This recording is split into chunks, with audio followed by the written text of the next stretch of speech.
स्वागत है एक बार फिर से आप सभी डीएलएड साथियों का आपके अपने YouTube channel MSA classes DElEd channel पर। तो डीएलएड फाइनल एग्जाम सेशन 2020-22 की बेहतरीन तैयारी और बेहतर रिजल्ट के लिए आज से आप लोगों का क्लास शुरू और पहला दिन से स्टार्ट कर रहे हैं फाउंडेशन पेपर 1 का। और फाउंडेशन पेपर 1 में आप लोगों को जितने भी इंपॉर्टेंट टॉपिक्स हैं उनका आंसर सहित आप लोगों को इसमें क्लासेस दिए जाएंगे। तो वीडियो को कंप्लीट देखिएगा और अपने दोस्तों को शेयर कर दीजिएगा। जो चैनल को सब्सक्राइब नहीं किया सब्सक्राइब कर लीजिएगा। साथ ही अगर आपने डीएलएड का नोट्स लिया है तो आप लोगों को अपने पास में डीएलएड का नोट्स रखना है और उसकी मदद से इस क्लास को करना है। साथ ही अगर आपने डीएलएड का नोट्स नहीं लिया है तो ले सकते हैं। स्क्रीन पर नंबर दिख रहा होगा 9110 911552। इस नंबर पर हमें व्हाट्सएप मैसेज कर दीजिएगा, आपको 10 पेपर का नोट्स मिल जाएंगे। तो चलिए आज का पहला टॉपिक्स है क्लास 1, जिसमें टॉपिक रहेगा एजुकेशन यानी शिक्षा। तो शिक्षा से रिलेटेड जितने भी क्वेश्चन आएंगे आप लोगों को इस वीडियो में समझाया जाएगा, क्लास दिया जाएगा। तो आज का पहला टॉपिक्स फाउंडेशन पेपर 1 में शिक्षा यानी एजुकेशन। तो एजुकेशन से रिलेटेड क्या क्वेश्चन आता है और आपको क्या क्या इसमें समझना है और इसको पढ़ना है वो बताएंगे। तो आप लोग वीडियो को कंप्लीट ज़रूर देखिएगा और अपने दोस्तों को भी ज़रूर शेयर कीजिएगा। तो देखिए, शिक्षा जीवन पर्यंत चलने वाली सतत प्रक्रिया है। मनुष्य शैशव अवस्था से वृद्धावस्था तक कुछ न कुछ सीखता ही रहता है। शिक्षा की मनुष्य में अहम भूमिका होती है। शिक्षा ही बालक को पशु प्रवृत्ति से बाहर निकलकर मानवीय गुणों का उत्प्रोत कराती है। यानी शिक्षा जो है हम सभी जानते हैं कि अपने जीवन पर्यंत चलने वाली एक सतत प्रक्रिया है जो हमारे शिशु अवस्था से लेकर वृद्धावस्था तक कुछ न कुछ हम लोग सीखते रहते हैं। शिक्षा शब्द संस्कृत भाषा के शिक्ष धातु से बना है जिसका अर्थ है सीखना या सिखाना। शिक्षा शब्द का अंग्रेजी शब्द एजुकेशन जो कि लैटिन भाषा के एजुकेटम शब्द से बना है तथा एजुकेटम शब्द स्वयं लैटिन भाषा के ई तथा डूको शब्द से मिलकर बना है। ई शब्द का अर्थ है अंदर से और डूको शब्द का अर्थ है आगे बढ़ना। अतः एजुकेशन का शाब्दिक अर्थ अंदर से आगे बढ़ना है। तो ये आपको एजुकेशन शब्द की उत्पत्ति के बारे में जानकारी है कि एजुकेशन शब्द का जो है अंग्रेजी शब्द एजुकेशन से आया है और जो कि एक लैटिन भाषा से आया है एजुकेटम। और एजुकेटम खुद ही दो लैटिन भाषा के वर्ड से आया है, ई और डूको। शिक्षा शब्द का अंग्रेजी शब्द एजुकेशन की उत्पत्ति लैटिन भाषा के 3 शब्दों में भी बताई जाती है। एजुकेयर से पालन पोषण, एजुसियर से प्रेरणा और एजुकेटम से शिक्षण या प्रशिक्षण का भाव निकलता है। ये रहा शिक्षा का आप लोगों का अर्थ। आप बताएंगे शिक्षा का 2 अर्थ जो है 2 प्रकार से लगाया जाता है। तो शिक्षा का अर्थ संकुचित रूप में और दूसरा आपका आएगा शिक्षा का अर्थ व्यापक रूप में। तो ये कभी कभी क्वेश्चन आता है आप लोग का कि शिक्षा का संकुचित अर्थ और व्यापक अर्थ में आप क्या समझते हैं। ठीक है, तो चलिए इसको आप लोग को समझाते हैं और जानकारी देते हैं। शिक्षा के संकुचित अर्थ के अनुसार शिक्षा से आशय उस शिक्षा से है जो एक निश्चित स्थान अर्थात विद्यालय या कॉलेज में दी जाती है। इसमें शिक्षा की एक निश्चित योजना होती है। यह एक निश्चित समय तक दी जाती है। इसमें बालक को निश्चित विधियों से ज्ञान प्रदान किया जाता है। शिक्षा के संकुचित अर्थों में शिक्षा कुछ विषयों तक ही सीमित रहती है। बालक को केवल उसी प्रकार की शिक्षा दी जाती है जिसे उसके लिए उपयोगी समझा जाता है। शिक्षा प्रदान करने का मुख्य स्थान विद्यालय होता है। ठीक है, तो ये जो शिक्षा है शिक्षा का संकुचित अर्थ ये किसी विद्यालय या कॉलेज में आप सभी जानते हैं। अगर आप अपने कॉलेज में या विद्यालय में शिक्षा ग्रहण कर रहे हैं तो ये आपका संकुचित अर्थ में शिक्षा है। ठीक है, बस इसी को यहाँ पे आप लोगों को समझना है। तो शिक्षा प्रदान करने का मुख्य स्थान विद्यालय होता है। विद्यालय में शिक्षक के द्वारा शिक्षा प्रदान की जाती है। शिक्षक पर ही बालक को ज्ञान प्रदान करने का दायित्व होता है। टी रेमोंड का कथन है संकुचित अर्थ में शिक्षा का प्रयोग बोलचाल की भाषा एवं कानून में किया जाता है। तो ये टी रेमोंड का कहना है, ये आप लोगों को जो है समझ लेना है और इसको जानना है। अब बात करेंगे शिक्षा का व्यापक अर्थ में क्या अर्थ है। तो शिक्षा का व्यापक अर्थ के अनुसार शिक्षा आजीवन चलने वाली प्रक्रिया है। यह शिक्षण की प्रक्रिया उसी समय प्रारंभ हो जाती है जब बालक का जन्म होता है। तो उस समय उसके इर्द गिर्द सभी व्यक्ति घूमते हैं, लेकिन वह सबसे पहले अपनी माँ के संपर्क में आता है। इसके उपरांत अपनी आवश्यकताओं, इच्छाओं की पूर्ति के लिए परिवार के अन्य सदस्य, आस पड़ोस तथा समाज के संपर्क में आता है।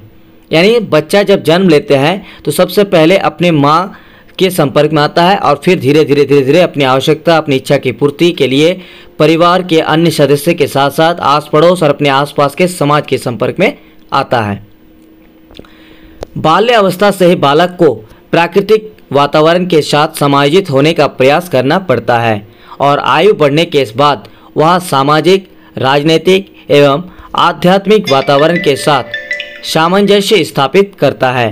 तो ये सारा चीज़ आप लोग अगर आप लोग इस तरह समझा रहे हैं तो आप लोग अपने अपने मोबाइल में या लैपटॉप में या फिर अगर आप प्रिंट आउट कर लिया है तो नोट्स को देख कर ही आपको ये सब समझना होगा। ठीक है, तो आप लोग नोट्स को जरूर देखते रहिएगा और ये सब चीज़ सुनते रहिए और देखते रहिए। ठीक है, तब आपको और भी अच्छे से समझ में आ जाएगा। तो शिक्षा का व्यापक अर्थ मतलब हो गया जो शिक्षा हमें अपने समाज, अपने विद्यालय अपने समाज, अपने आस पड़ोस, अपने परिवार के अन्य सदस्य, अपने माँ, अपने पिता, अपने भाई बहन से मिलता है, इस शिक्षा को बोला जाता है व्यापक अर्थ में शिक्षा। तो हो गया। उसके बाद देखिए, बाल्य अवस्था से ही बालक को प्राकृतिक वातावरण के साथ समायोजित होने का प्रयास करना पड़ता है और आयु बढ़ने के बाद वह सामाजिक, राजनीतिक एवं आध्यात्मिक वातावरण के साथ सामंजस्य स्थापित करता है। इससे बालक धीरे धीरे परिवार, पड़ोस, स्कूल, समाज आदि संस्थाओं से कुछ न कुछ सीखता रहता है। इसीलिए शिक्षा के विषय में लिखा गया है कि शिक्षा एक ऐसी प्रक्रिया है जो जन्म से लेकर मृत्यु तक निरंतर चलती रहती है। ये शिक्षा का मतलब हो गया शिक्षा का व्यापक अर्थ। तो अगर आपको एग्जाम में क्वेश्चन कभी कभी पूछ लेता है कि शिक्षा से आप क्या समझते हैं, शिक्षा का संकुचित और व्यापक अर्थ, तो ये आपको टोटल आंसर लिखना होगा। अब बात करेंगे, कभी कभी आ जाता है शिक्षा की परिभाषा लिखने के लिए। ठीक है, तो शिक्षा की परिभाषा आपको जानना जरूरी होगा। तो डेफिनेशन ऑफ एजुकेशन का यहाँ पे लगभग आपको 5 डेफिनेशन कम से कम याद करके जाना है, समझ के जाना है। ठीक है, तो सबसे पहला हम यहाँ पे रखे हैं स्वामी विवेकानंद जी का। तो स्वामी विवेकानंद जी का क्या कहना देखिए। स्वामी विवेकानंद जी के अनुसार शिक्षा मानव में प्राप्त आध्यात्मिक गुणों को पूर्णता की ओर ले जाने वाली एक महान विभूति है। अरस्तु के अनुसार, अरस्तु ने क्या कहा देखिए, स्वस्थ शरीर में स्वस्थ आत्मा का विकास करना ही शिक्षा का मुख्य ध्येय है। जॉन डीवी का क्या कहना, शिक्षा को लेकर क्या परिभाषा दिया है देख लीजिए। जॉन डीवी का कहना है कि शिक्षा व्यक्ति की उन योग्यताओं के विकास का नाम है जो उसके वातावरण पर नियंत्रण रखना सिखाती है और उसकी संभावनाओं को पूर्ण करती है। ये जॉन डीवी का डेफिनेशन है। महात्मा गांधी जी के अनुसार शिक्षा की डेफिनेशन क्या है। महात्मा गांधी जी के अनुसार शिक्षा से मेरा अभिप्राय बालक और मनुष्य के सर्वांगीण विकास शरीर, मस्तिष्क और आत्मा से है। ये महात्मा गांधी जी का शिक्षा को लेकर विचार है, यानी उनका डेफिनेशन है। शिक्षा की परिभाषा को लेकर स्पेंसर का क्या कहना है देखिए। शिक्षा में आदतें, समरण, आदर्श, स्वरूप, शारीरिक तथा मानसिक कौशल, बौद्धिकता और रूप, नैतिक विचार और ज्ञान ही नहीं विधियाँ भी शामिल है। ये कहना है स्पेंसर का। फ्रॉबल के अनुसार क्या है शिक्षा की डेफिनेशन। शिक्षा एक प्रक्रिया है जिसके द्वारा बालक की अंत शक्तियों को बाहर लाया जाता है। तो ये सारा चीज़ आप लोगों को नोट्स में मिल जाएगा। आप लोग नोट्स को देखकर ही ये सब आप लोग ध्यान से वीडियो को देखिएगा। ठीक है, और रूसो का कहना है कि जीवन ही शिक्षा है। तो इनमें से कोई भी आपको 5 डेफिनेशन जरूर समझकर और याद करके रखना होगा। ठीक है, तब आप एग्जाम में बेहतरीन नंबर ला सकते हैं। तो चलिए अब देख लेते हैं शिक्षा के प्रमुख उद्देश्य यानी पर्पस ऑफ एजुकेशन। तो देखिए यहाँ पे आपके सामने हम शिक्षा के उद्देश्य के लिए 9 पॉइंट रखे हैं और आपको करना क्या है, इन 9 पॉइंट को समझ जाना है। और अगर मान लेता है कि एग्जाम में इस तरह से क्वेश्चन आ जाता है कि शिक्षा से आप क्या समझते हैं, शिक्षा के प्रमुख उद्देश्यों को लिखिए। अगर इस तरह से सवाल आता है तो कम से कम आपको 4 पेजेस तो लिखना पड़ेगा। और 4 पेजेस को लिखने के लिए आपको करना क्या पड़ेगा कि 9 पॉइंट को आपको याद रखना पड़ेगा और 9 पॉइंट को आपको लिखकर उसको थोड़ा सा डिटेल्स करना होगा। जैसे मान लीजिए पहला पॉइंट है शारीरिक विकास का उद्देश्य, दूसरा पॉइंट है मानसिक विकास का उद्देश्य। तो इसको थोड़ा सा आप लोगों 3-4 पॉइंट करके लिखना पड़ेगा। जैसे शारीरिक विकास का उद्देश्य मतलब क्या हुआ कि शिक्षा का, अगर शिक्षा किसी को प्रदान किया जाता है तो उसका शारीरिक विकास में कितना बदलाव ला सकती है, मानसिक विकास का कितना उसको पूरा कर सकता है, तो ये आपको लिखना पड़ेगा। ठीक है, तो यहाँ पे हम पॉइंट जो है वो आपको बताते हैं। शिक्षा के प्रमुख उद्देश्यों में है शारीरिक विकास का उद्देश्य, मानसिक विकास का उद्देश्य, चारित्रिक एवं नैतिक विकास का उद्देश्य यानी चरित्र का निर्माण करना, व्यक्तित्व के सर्वांगीण विकास का उद्देश्य, सामाजिक विकास का उद्देश्य, सांस्कृतिक विकास का उद्देश्य, आध्यात्मिक विकास का उद्देश्य, ज्ञान अर्जन का उद्देश्य, वातावरण के साथ अनुकूलन का उद्देश्य। तो इतने सारे शिक्षा का उद्देश्य है। इन सभी उद्देश्यों को पूर्ति के लिए ही शिक्षा प्रदान की जाती है। आप देख लेते हैं शिक्षा के क्या क्या कार्य हैं, यानी function of education, work of education. मानव की अंत शक्तियों का प्रगतिशील विकास करती है। शिक्षा क्या करती है? मानव की जो अंत शक्ति है उनका प्रगतिशील विकास करती है। दूसरा, नागरिकों को नागरिकता के अधिकारों एवं कर्तव्यों को निभाने के योग्य बनाती है। तीसरा, सामाजिक एवं व्यावसायिक कुशलता की उन्नति तथा विशेषज्ञों का निर्माण करती है। ये आप सभी को पता है कि शिक्षा क्या करती है? सामाजिक और व्यावसायिक कुशलता के साथ साथ विशेषज्ञ का भी निर्माण करती है। जब आप शिक्षा अच्छे से कुशलतापूर्वक हासिल कर लेंगे तो आप जरूर विशेषज्ञ बनेंगे। तो ये भी शिक्षा का एक कार्य है। मानव के चरित्र निर्माण और नैतिकता का विकास करती है। संस्कृति एवं सभ्यता का संरक्षण, हस्तांतरण और विकास करती है। आध्यात्मिक चेतना का विकास करती है। सातवां पॉइंट देख लेते हैं, समाज के व्यक्तियों का समाजीकरण, सामाजिक नियंत्रण और सामाजिक परिवर्तन करना। आठवां नंबर पॉइंट, राष्ट्रीय एकता, राष्ट्रीय प्रेम, राष्ट्रीय विकास और भावात्मक एकता के कार्य करती है। अंतर्राष्ट्रीय सद्भावना का विकास करती है। परिस्थिति से अनुकूल करने के योग्य बनती है।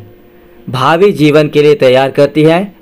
व्यक्तित्व का निर्माण सर्वांगीण विकास करती है। स्वतंत्र चिंतन की क्षमता का विकास करती है। जीविका उपार्जन की क्षमता का विकास करती है और नेतृत्व की शक्ति प्रदान करती है। तो ये 15 पॉइंट आप लोग को समझना है। इन 15 पॉइंट को आप लोग को तैयारी करके एग्जाम के लिए जाना है। ये रहा शिक्षा का कार्य। अब हमारे ज़िंदगी में शिक्षा का जो है आवश्यकता क्या है, और एक आप लोगों को सजेशन के तौर पर, टिप्स के तौर पर बता दें। कभी कभी क्वेश्चन आ जाता है कि मानव जीवन में शिक्षा के क्या कार्य है। तो ये जो पॉइंट है ना, इस सभी पॉइंट को आप लोगों को याद करके और समझना होगा और इसको जो है तैयारी करना होगा। कभी कभी आ जाता है कि मानव जीवन में शिक्षा की आवश्यकता व महत्व क्या है। तो ये पॉइंट आपके लिए, चलिए इसको थोड़ा बताते हैं। उसके बाद आपको एक और टॉपिक रहेगा शिक्षा की प्रकृति, और उसके बाद ये फिर अगला टॉपिक कल आएगा। शिक्षा की आवश्यकता व महत्व बताते हैं। पहला पॉइंट, हमारे जीवन के प्रत्येक क्षेत्र में शिक्षा की आवश्यकता है। शिक्षा ही बच्चे की जानवर प्रवृत्ति को मानवीय प्रवृत्ति में बदलती है। ये आप सभी को पता है कि शिक्षा हासिल करने से ही बच्चे जो है वो जानवर प्रवृत्ति को मानवीय प्रकृति में बदल सकती है। शिक्षा वृद्धि एवं विकास के साथ साथ परिपक्वता के लिए भी आवश्यक है। शिक्षा उसके जीवन में नैतिक, आध्यात्मिक, चरित्र निर्माण तथा उच्च स्तर के मूल्यों के व्यवहार के लिए शिक्षा देती है। शिक्षा तात्कालिक तथा अंतिम दोनों शैक्षिक लक्ष्यों को पूर्ण करने के लिए महत्वपूर्ण है। यह आर्थिक रूप से आत्मसंतुष्ट, आत्मनिर्भर एवं आत्मावलंबी बनाती है। शिक्षा मौलिक आवश्यकता के लक्ष्य को पूर्ण करती है। शिक्षा व्यक्तियों में बौद्धिक तथा भावनात्मक शक्तियों का विकास करती है ताकि व्यक्ति जीवन की समस्याओं के सफलतापूर्वक समाधान करने के योग्य हो जाए।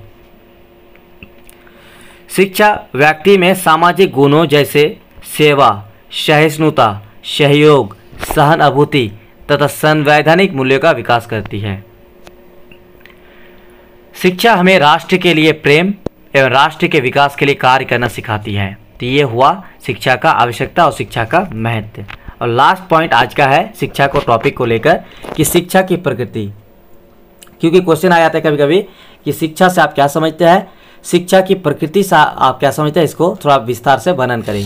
तो चलिए आपको शिक्षा की प्रकृति यानी नेचर ऑफ एजुकेशन बताते हैं। ठीक है, उसके बाद कल फिर नया टॉपिक्स लेकर आएंगे। आप लोग तब तक के लिए इंतज़ार कीजिएगा।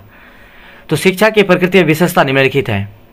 शिक्षा आजीवन चलने वाली प्रक्रिया है। यह आप सभी को पता है कि बच्चा जन्म से लेकर मृत्यु अवस्था तक, जब तक जीवन चलेगा तब तक वो सीखता रहता है। तो शिक्षा क्या है, शिक्षा की प्रकृति क्या है, यह आजीवन चलने वाली एक सतत प्रक्रिया है। शिक्षा विज्ञान और कला दोनों ही है। अब सवाल आता है कभी कभी कि शिक्षा विज्ञान है या कला, तो शिक्षा क्या है, विज्ञान और कला दोनों ही है।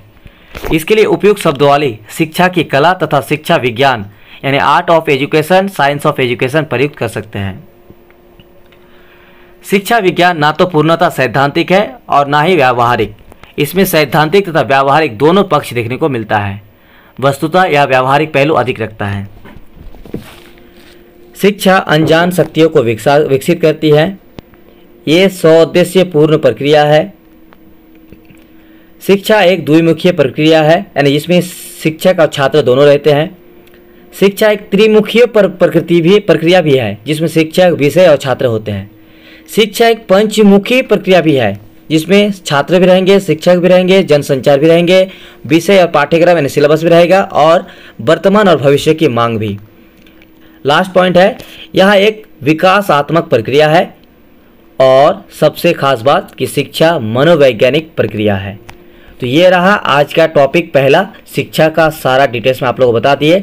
अगर आप में इनमें से मेरे ख्याल से आप लोगों को बहुत कुछ इसमें हेल्प हुआ होगा और बाकी आने वाले दिनों में फिर कल से वीडियो आएगा। कल नया वीडियो के लिए तैयार रहिएगा। इस तरह से एक एक करके आप लोगों को टॉपिक देखते रहेंगे, आप लोगों को समझाते रहेंगे। मिलते हैं नेक्स्ट वीडियो में, तब तक के लिए शुक्रिया।